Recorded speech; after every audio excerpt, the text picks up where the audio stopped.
Misamis Oriental, ang lalawigan nga walay ending ang laaganan. Karong adlawa, laing atraksyon nga additional na usab sa inyong listahan, kining nindot nga lugar nga karon mo'y atong bisitahan. Bisan pa man sa hagit nga hatod karon sa pandemya, wala man kapugong niini ang laing tourist spot nga may arangkada na. Dali og atong suruyon kining atraksyon sa Miss Or og atong i-explore more. Sa lugar sa Gingoog City nga gikahinaman nga mailhan, gipaningkamutan karon sa mga namunuan nga maghatag og dugang kalingawan. Ang The Groove nga dakong kalambuan sa dakbayan, dako og garbo ang hatod kanato sa lalawigan. Kay sukad kini gibuksan, kinabalik-balikan na sa katawhan. Sa sitio Sivoleg, Barangay Lunutan, kini makita. Nindot nga view, imong ma-enjoy ug makawaw ang mga pagbukadkad sa mga kabulakan. Perfect lang taon ang mga picture sa social media. Hinungdan, left and right ang gaaura.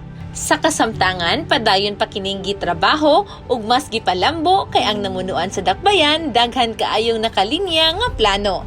Naka-line up ang orchidarium nga ang bulak ug orchids gi-import pa gikan sa nasod sa Taiwan ug Thailand. Adunay gitakdang lagoon, dairy training park, garden, amphitheaters, playland for kids, bicycle for lovers, strawberry field, greenhouse, villa, hotel ug spa, food hall ug uban pa. Kung kini mahuman, siguradong wala nagyud kay pangitaon pa. Isa ka adlaw ni mga laag, siguradong dili mahuman. Gani, karon sa among laag, mo'y among naabtan ang prenup pictorial ni Sir Japheth Baluran ug ang iyang fiancé. Ilang gipamatud-an ang kaanindot sa lugar, bisan pa man wala pa kini mahuman. Super, mas mayo siya, din bugnaw ang kanang hangin, fresco, ang palibot, tapos ang palibot murag imong hunahuna, hapsay, kawala sa problema, o isa pod na ma-stress free ka. Isip usa ka pag-promote na pod sa turismo sa among dakbayan. So nice nga na put up ni siya nga kuan para musikat pod among dakbayan sa Gingoog. So giaghat na ako kung mga friends, mga kaila ug mga nearby cities nga mo visit sa among bago gi-promote nga The Groove sa turismo sa Gingoog para ma-feel pod nila ug makita pod nila kung unsa ka nindot ang maong project sa dakbayan sa Gingoog. Sikat usab ang The Groove karon tungod sa ilang recreational activities, sama sa horseback riding ug ATV rides. Sa kantidad nga 150 pesos, magamay ud ako nga ATV rides o kabayo, inyo na kining ma-enjoy kauban ng inyong barkada, pamilya o hinigugma. Pwede si Papa o si Mama, apil usab si ate o kuya. Syempre, dili magpaulahi ang bunso sa pamilya. Gani si Ma'am Josmarie Sabate, gabalik-balikan ang atraksyon. Dili lang tungod sa maanindot nga talan-awon. Apan, apil ang mga kalingawan nga gusto niyang ma-experience. Usa sa tourist diri sa The Groove sa Gingoog. Ikaduha na nako ni, second time na nako ni balik diri tungod sa katsada o kabugnaw sa lugar og sa ilang rides nga manindot kayo. Tapos ang ilang matalan-awon diri, ilang view, nindot kaayo o kuan jud siya nga balik-balikan jud siya sa mga tao tungod sa kanindot sa lugar o kabugnaw sa panahon diri. Mobisita diri tungod sa katsada, dili sila magmahay bisan pag unsa kalayo tungod sa kanindot sa lugar diri o kabugnaw sa panahon. Sulit sa bulsa, enjoy pa imong mga mata og ma-experience pa ka og libot-libot sa luag nga luna sa The Groove. Kung feel na nimo ang kagutom, no worries.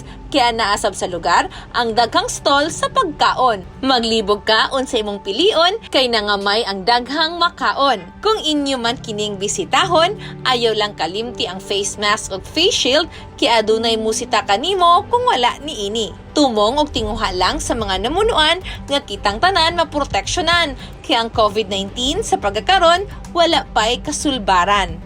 Dili nato hikalimtan, samtang kita ga-enjoy ug explore, ang ngayon lang nga kita adunay proteksyon. Sa pagdaghan sa atraksyon sa lalawigan, hugot nga giampo, gipasalamat o gisuportahan sa atong amahan sa lalawigan, Governor Bambi Imano.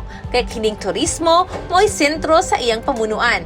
Kay sa turismo, pangandoy niini nga daghang kabos ang mga benepisyo o mga kita o panarbaho.